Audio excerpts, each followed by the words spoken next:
Therapist ही बोलेगा नमाज़ें पढ़ो, obviously नमाज पढ़नी चाहिए, but what can I do when I'm in that moment?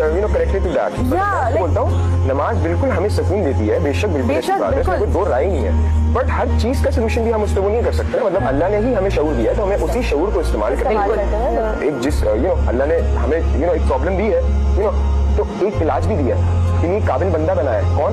Therapist हो गया, साइकोलॉजिस्ट हो गया, साइकियाट्रिस्ट हो गया, तो इनके पास जाना कोई गलत बात नहीं है। Wake up to reality. और रंजो तकलीफ में सब्र और नमाज से मदद लिया करो।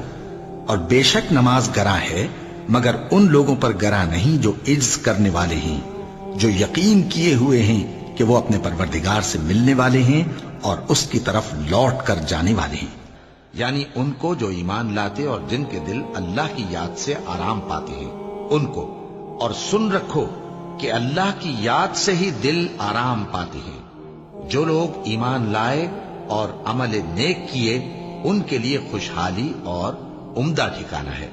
तो ऐसे नमाजियों की खराबी है जो अपनी नमाज की तरफ से गाफिल रहते हैं, जो रियाकारी करते हैं और जो बरतने की चीजें मांगने पर नहीं देते।